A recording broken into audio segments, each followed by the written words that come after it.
नमस्कार, खास बुलेटिन में आपका स्वागत है और मैं हूं आपके साथ सुमन पाल। लखनऊ में युवा सहकार सम्मेलन और यूपी को ऑपरेटिव एक्सपो 2025 का शुभारंभ हुआ और कार्यक्रम का उद्घाटन मुख्यमंत्री योगी आदित्यनाथ ने किया। सम्मेलन में प्रदेश भर से सहकारिता क्षेत्र से जुड़े युवा और प्रतिनिधि शामिल हुए। इस दौरान ही सहकारिता के जरिए रोजगार और आत्मनिर्भरता को बढ़ावा देने पर जोर दिया गया। इसी दौरान ही मुख्यमंत्री योगी आदित्यनाथ ने कहा कि पिछली सरकारें वन डिस्ट्रिक्ट वन माफिया पालती थी और कोऑपरेटिव क्षेत्र में ही पिछली सरकारों ने माफिया राज के कारण बर्बाद हो गया था। किसानों की हजारों करोड़ पूंजी फंस गई थी और 4,700 करोड़ का हमने उन 16 कोऑपरेटिव बैंक और इसके साथ ही जिनके लाइसेंस जब्त हो गए थे उनमें किसानों के फंसे पैसों को हमने धीरे धीरे करके वापस कराया और अब हमें one district one cooperative bank की ही दिशा में कदम बढ़ाना चाहिए। इसके साथ ही प्रदेश के अंदर भंडारण, ऊर्जा और इंफ्रास्ट्रक्चर के लिए भी कोऑपरेटिव क्षेत्र में व्यापक परिवर्तन हम सबको देखने को मिला है। भारत सरकार की जो विभिन्न योजनाएं हैं उनके माध्यम से कोठवा पांडे एमपैक्स ने 1500 मीट्रिक टन क्षमता का गोदाम बनाया है, जो सबसे बड़ा गोदाम के रूप में इस क्षेत्र में मौजूद है और मुझे लगता है किसी भी कोऑपरेटिव के द्वारा बनाए गए बड़े गोदाम में उसकी गिनती होती है। 25-26 में 24 नए पैक्स के द्वारा भी ऐसे स्टोरेज बनाने की कार्रवाई आगे बढ़ रही है। 502 एमपैक्स में सोलर रूफटॉप पैनल की बेस स्थापित करने का कार्य पूर्ण किया गया है और इस कार्यक्रम को आगे बढ़ाते हुए जितने भी हमारे पुराने और जर्जर वेयर हाउस थे उनकी मरम्मत के लिए प्रत्येक एमपैक्स को 10 लाख रुपए तक की वित्तीय सहायता, अब तक 70 करोड़ से 980 एमपैक्स को सुदृढ़ीकरण करने का कार्य हुआ है। 25-26 में 30 करोड़ इसमें अतिरिक्त प्रावधान भी हम लोग इसके साथ किए हैं। एमपैक्स के उन्नयन के लिए 800 से अधिक नवगठित एमपैक्स को सरकार के द्वारा वित्तीय सहायता भी प्रदान की जा रही है।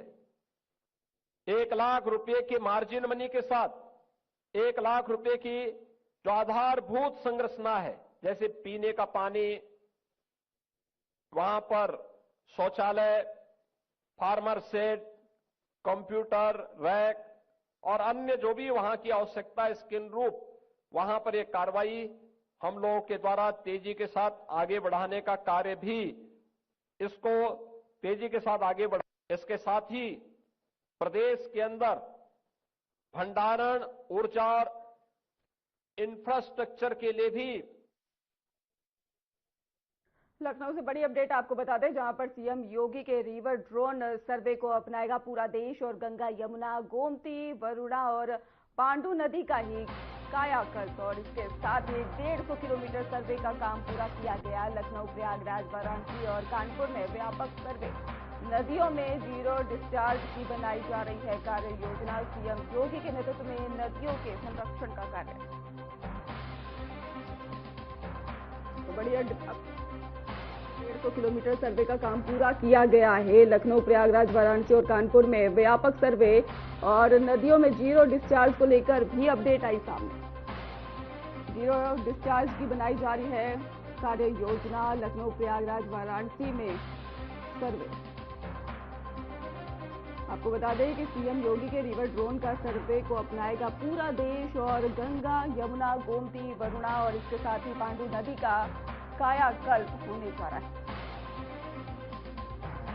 और इसी खबर पर हमारे साथ हमारे सहयोगी अमन प्रधान हमारे साथ जुड़ चुके हैं। अमन, लखनऊ, प्रयागराज, वाराणसी और कानपुर में व्यापक सर्वे जारी है। नदियों में जीरो डिस्चार्ज की भी कार्य योजना बनाई जा रही है। पूरी अपडेट क्या है, विस्तार से बताइए। देखिए सुमन, जिस तरीके से अगर बात की जाए तो नदियों के संरक्षण के लिए मुख्यमंत्री योगी आदित्यनाथ लगातार कार्य कर रहे थे। उसी दिशा में ये एक बड़ा विशेष पहल मुख्यमंत्री द्वारा शुरू किया गया है, जिसमें अगर बात की जाए तो लगभग 150 सर्वेक्षण का जो पूरा एजेंडा था उसको अब लागू करने की बात कही है। वहीं जिस तरीके से अगर बात की जाए तो लखनऊ, प्रयागराज और कानपुर समेत जितने भी अन्य जिले हैं उन वो अब जो साफ और स्वच्छ जल की जो दिशा में जिस तरीके से नदियां प्रभावित रहती थी, जहां पर कई नाले आकर के उन नदियों में मिल जाते थे, जिसकी वजह से जो वाटर का जो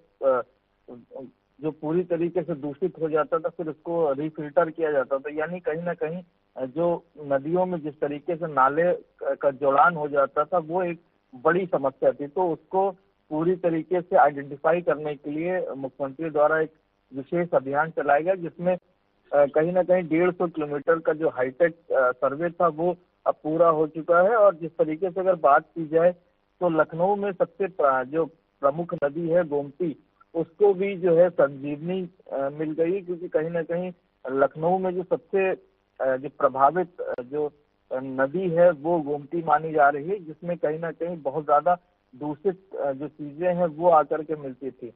तो कहीं ना कहीं ये जो सर्वे है हाईटेक तौर से किया गया, जिसमें अब ड्रोन की मदद से जो सर्वे है वो किया गया, और उसके बाद ड्रोन की मदद से ही उसमें जो समस्या है उसको अब निजात मिलता नजर आएगा। कहीं ना कहीं एक सबसे बड़ी बात यह है सुमन की अब जो नालों की जो टैंपिंग और प्रदूषण नियंत्रण है उनकी जो फाइलें हैं अब वो डिजिटल मैप और रियल टाइम में ही होगी। यानी कि जो पेपर का जो काम था कि पेपर आज उस पर डिजाइनिंग होगी, फिर उसका सर्वेक्षण होगा, फिर वो जाएगी, यानी कि उन सभी चीजों को काउंटर करने के लिए जो रियल टाइम का जो डेटा है वो उपयोग किया जाएगा। यानी कि टाइम और पैसे की बचत। और कहीं ना कहीं जिस तरीके से बात की जाए कि अगर रियल टाइम में अगर चीजें मॉनिटर की जाएंगी तो कहीं ना कहीं उससे जो प्रभावित क्षेत्र है उसको जल्द से जल्द ठीक करने का जो प्रावधान है वो जल्द से जल्द किया जा सकता है।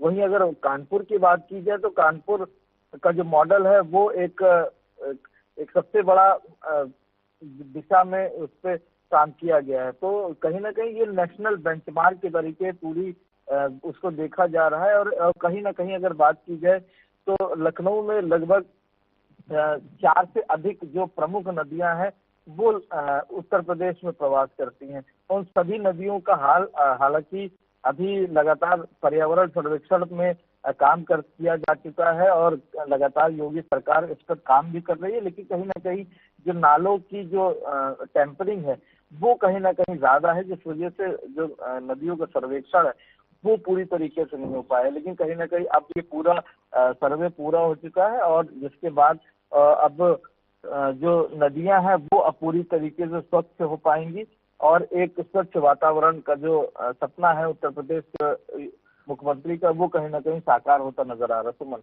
बिल्कुल अमन, ये सर्वे का देखा जाए तो इसका लाभ तभी मिल सकता है जब जो साफ सफाई है उसको अच्छी तरीके से किया जा रहा है और वो इसी तरह से जारी भी रहे। लेकिन अगर बात करें सर्वे को लेकर तो कितना इस पे समय लगा सर्वे को लेकर जो अपडेट सामने आई? देखिए एक लंबा प्रोसेस था जिसमें अगर बात की जाए तो इसमें तमाम बड़ी नदियां थी, जिसमें गोमती की बात की जाए, यमुना नदी की बात की जाए, वरुणा नदी की बात की जाए, पांडु नदी की बात की जाए, तो एक लंबा समय पूरी नदियों को करने में मैपिंग करने में टाइम लगा। लेकिन कहीं ना कहीं इनका जो मैपिंग का पीरियड है वो पूरा हो चुका है और कार्य बहुत जल्द इन सभी पर पूरा होगा।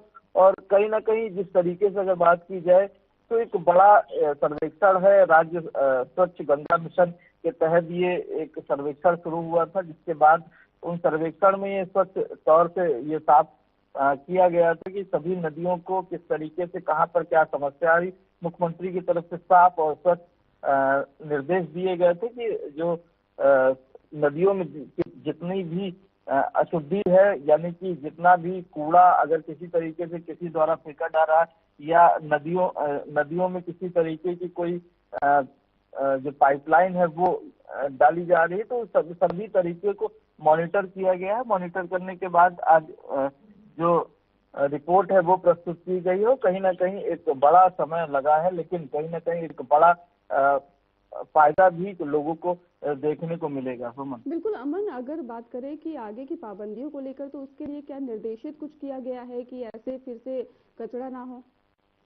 अब देखिए अगर ड्रोन की मदद से ये इस पूरे सर्वेक्षण को किया गया है और अगर बात की जाए इसकी टेक्नोलॉजी की, तो आगे भी इस टेक्नोलॉजी को बदस्तूर जारी रखा जाएगा। यानी कि ड्रोन से मॉनिटरिंग होगी और एक व्यवस्था ऐसी की जाएगी कि सभी नदियों के पैरामीटर्स को इस तरीके से डिजाइन किया जाएगा कि ऐसे लोग जो गंदगी फैलाते हैं या किसी भी तरीके से नदियों के अंदर कूड़े का कूड़ा फेंकने की कोशिश करते हैं या नालों के जरिए नदियों में जो पॉइंट बनाते हैं, तो कहीं ना कहीं ऐसे लोगों को चिन्हित किया जाएगा ड्रोन की मदद से और एआई कैमरों की मदद से, और फिर उसके बाद ऐसे लोगों पर कार्रवाई भी की जा सकती है। सुमन, बिल्कुल अमन, अब जल्द ही अगर कोई भी पाबंदियों को हटाने की कोशिश करता है या फिर निर्देश का पालन नहीं करता है तो उस पर कार्रवाई की जाएगी। फिलहाल आपका बहुत बहुत धन्यवाद हमारे साथ जुड़ने के लिए और अहम जानकारी देने के लिए। वहीं Uttar Pradesh special task force ने एक बड़ी सफलता हासिल करते हुए 1 लाख रुपए के इनामी बदमाश सिराज अहमद को मुठभेड़ में मार गिराया। ये मुठभेड़ सहारनपुर जिले के गंगोह थाना क्षेत्र में हुई। सिराज अहमद सुल्तानपुर के एक चर्चित हत्या मामले में फरार चल रहा था और उस पर यूपी के कई जिलों में ही गंभीर धाराओं के तहत दर्जनों मुकदमे दर्ज थे। सिराज अहमद मूल रूप से ही सुल्तानपुर जिले का निवासी था। उसने वहां पर एक चर्चित हत्या को अंजाम दिया था, जिसके बाद से ही वो फरार चल रहा था। पुलिस को उसकी लंबी समय से ही तलाश भी थी और जिसके बाद उसके सिर पर करीब बताया जा रहा है 1 लाख रुपए का इनाम भी घोषित किया गया था। फिलहाल आपको बताते चले कि एसटीएफ मुठभेड़ में इनामी सिराज को ढेर कर दिया गया है।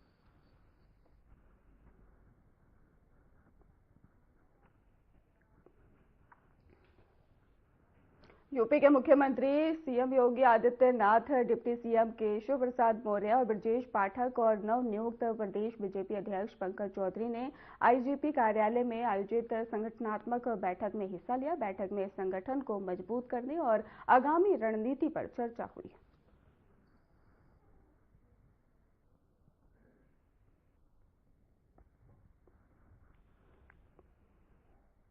आगरा में बेसमेंट निर्माण के दौरान ही बड़ा हादसा हो गया। थाना बाह क्षेत्र के बिचकोली गांव में निर्माणाधीन बेसमेंट की दीवार भरभरा कर गिर गई और जिसकी चपेट में अलाव ताप रहे 7 लोग आ गए। हादसे में 2 लोगों की इलाज के दौरान मौत हो गई, जबकि 5 लोग गंभीर रूप से घायल हो गए। घायलों को तत्काल ही नजदीकी अस्पताल में भर्ती कराया गया, जहां पर उनका इलाज जारी है। घटना की सूचना मिलते ही मौके पर पहुंची पुलिस मामले की जांच कर रही है और राहत बचाव कार्य शुरू किया गया है। पुलिस मामले की फिलहाल जांच में जुटी हुई है। हादसे के कारणों की भी पड़ताल की जा रही है।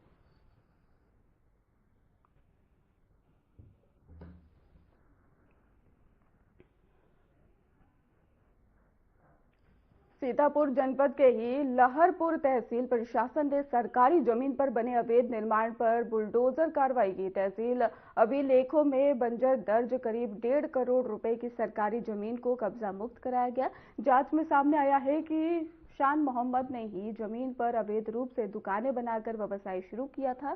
तहसीलदार के नेतृत्व में टीम ने ही अवैध दुकानों को ध्वस्त किया। कार्रवाई के दौरान ही राजस्व विभाग और पुलिस बल मौजूद रहा। प्रशासन ने आगे भी सख्त कार्रवाई करने के भी जो बात कर रखी है।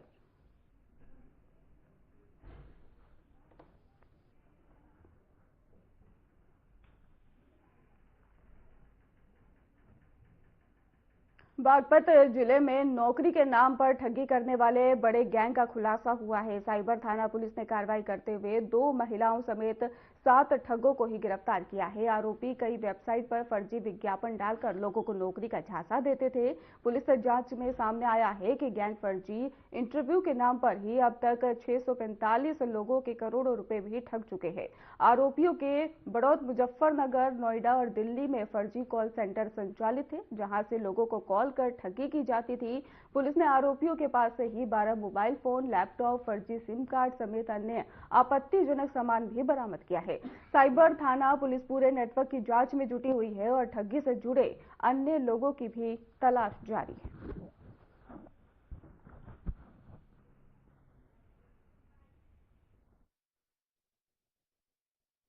देखिए, साइबर अपराध के विरुद्ध चलाए जा रहे अभियान के क्रम में आज बागपत पुलिस को बड़ी सफलता मिली है। साइबर सेल बागपत पुलिस ने सीओ साइबर विजय कुमार चौधरी के नेतृत्व में एक बड़े गिरोह का पर्दाफाश किया है, जो नौकरी के नाम पर, नौकरी लगवाने के नाम पर झांसा देके लोगों को ठगता था।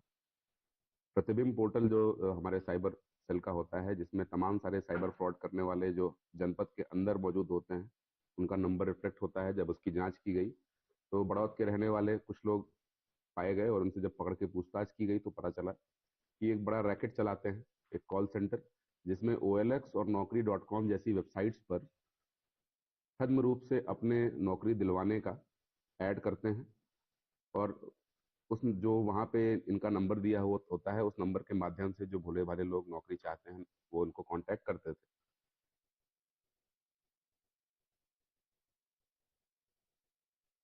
झांसी खजुराहो राष्ट्रीय राजमार्ग पर मैलोनी के आगे रेलवे ओवरब्रिज की 4 प्लेटें 6 माह पहले भारी बारिश से गिर गई थी और मरम्मत कार्य शुरू तो हुआ लेकिन 5 माह बाद भी अधूरा है। मरम्मत के चलते ही हाईवे को करीब 1.5 किलोमीटर तक एक तरफ से बंद किया गया, जिससे कि कोहरे में वाहन चालकों को रूट डाइवर्जन नजर नहीं आता और हादसों का खतरा बढ़ गया है। रात के समय लाइट की व्यवस्था न होने और घने कोहरे के कारण स्थिति और गंभीर हो जाती है।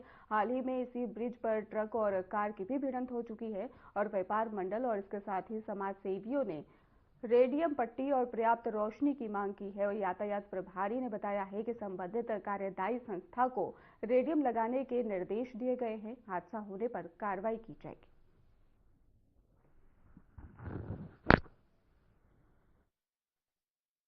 आर्यन टीवी नेशनल की टीम आज जीरो ग्राउंड की लोकेशन पहुंची है, जहां पर जो झांसी खजुराहो हाईवे है, यहाँ पे PNC के कर्मचारियों और ठेकेदार द्वारा जो विगत सालों पूर्व जो निर्माण है ओवरब्रिज का निर्माण कराया गया था, जो मऊरानीपुर मेलोनी के पास है, वो कई महीनों से इनको बंद कर दिया गया है। अब बात यह है कि जो अभी सर्दी का मौसम है, घना कोहरा है, बादल छाए रहते हैं और जो यहाँ पर बैरिकेडिंग की गई है उनमें कोई रेडियम भी लगाया गया है, न कोई यहाँ कर्मचारी है, तो दुर्घटना होने की ज्यादा संभावना होती है, क्योंकि जो रात में वाहन आते हैं तीव्र गति से आते हैं, हाईवे है, 4 लेन है, वह इस रूट से छतरपुर, झांसी जैसे रीवा, सतना, पन्ना के लिए यह रास्ता है। पर कर्मचारियों द्वारा जो ओवरब्रिज बनाया गया था, हम आपको बता दें 3-4 महीने से बंद है, और कोहरा चल रहा है और जो यातायात है वो एक ही तरफ से डायवर्जन कर दिया गया है।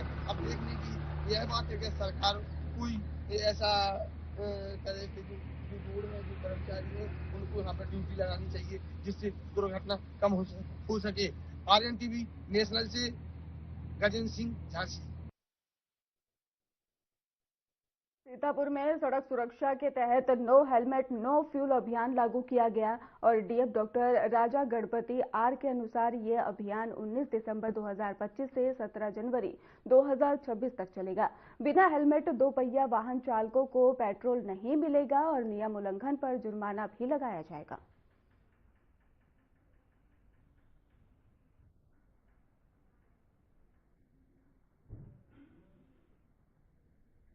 में सड़क सुरक्षा को लेकर प्रशासन ने सख्त कदम उठाया है।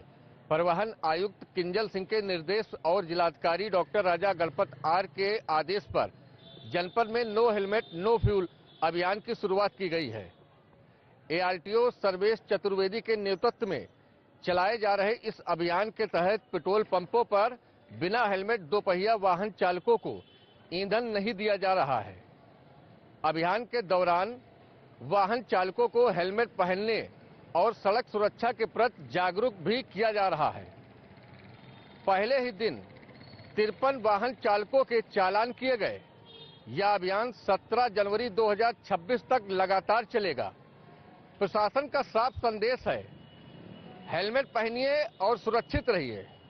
आर्यन टीवी नेशनल से मैं अवनीश सिंह, सीतापुर।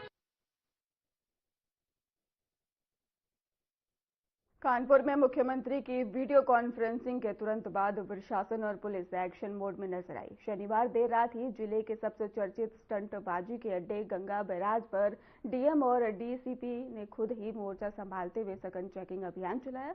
अचानक हुई इस कार्रवाई से स्टंटबाजों और नशे में वाहन चलाने वालों में हड़कंप मच गया। मौके पर पुलिस ने ही वाहनों की जांच की और नियम तोड़ने वालों के खिलाफ सख्त कार्रवाई की। प्रशासन ने स्पष्ट किया कि सड़क सुरक्षा से खिलवाड़ करने वालों पर आगे भी इसी तरह की कड़ी कार्रवाई जारी रहेगी।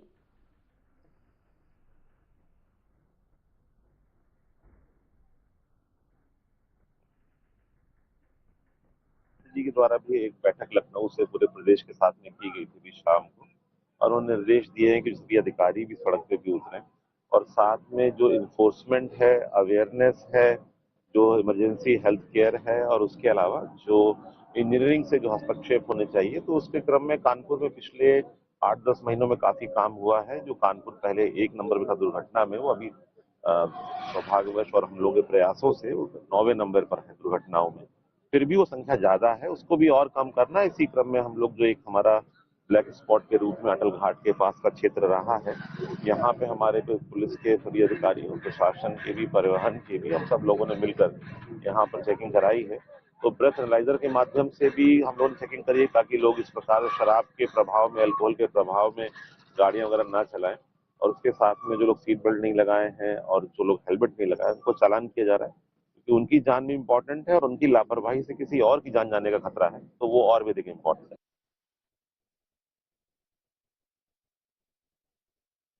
शहर के सिकंदराबाद नगर पालिका की बड़ी लापरवाही सामने आई है। मोहल्ला छसियावाड़ा में ही बाबा मोबाइल पॉइंट के पास में खुले नाले में एक एम्बुलेंस फंस गई और जिससे बड़ा हादसा होते होते टल गया। घटना का वीडियो सोशल मीडिया पर वायरल हो रहा है, जिसमें कि जेसीबी की मदद से एम्बुलेंस को बाहर निकालने की जद्दोजहद करते लोग नजर आ रहे हैं। स्थानीय लोगों ने नगर पालिका की लापरवाही पर नाराजगी जताते हुए खुले नालों को ढकने की मांग की है।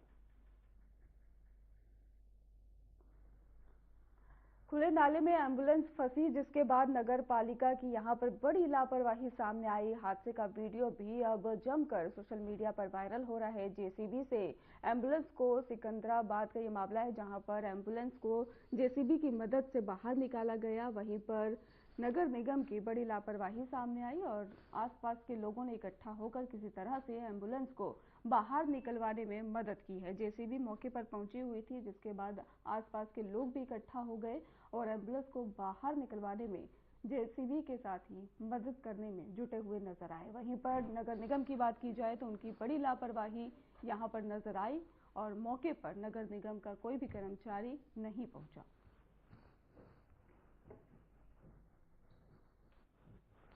सिद्धार्थनगर के डुमरियागंज थाना क्षेत्र में नगर पंचायत अध्यक्ष के आवास पर बड़ी चोरी की वारदात सामने आई है।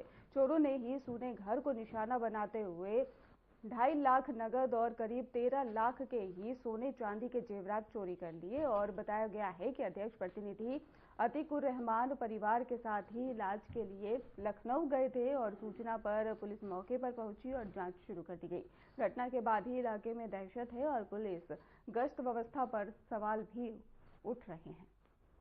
तो नगर पंचायत अध्यक्ष के घर में चोरी का मामला सामने आया, जहां पर सूचना के बाद पुलिस मौके पर पहुंची और फिलहाल मामले की जांच में जुटी हुई है। पूरी घटना डुमरियागंज थाना क्षेत्र की बताई जा रही है, जहां पर नगर पंचायत अध्यक्ष के घर में ये चोरी की घटना की वारदात हुई। जहां पर आपको बताते चले कि पुलिस को मामले की जानकारी दी गई, जिसके बाद मौके पर पुलिस की टीम पहुंची और मामले की जांच फिलहाल की जा रही है। आसपास लगे सीसीटीवी कैमरों के जरिए ही चोरों की तलाश की जा रही है।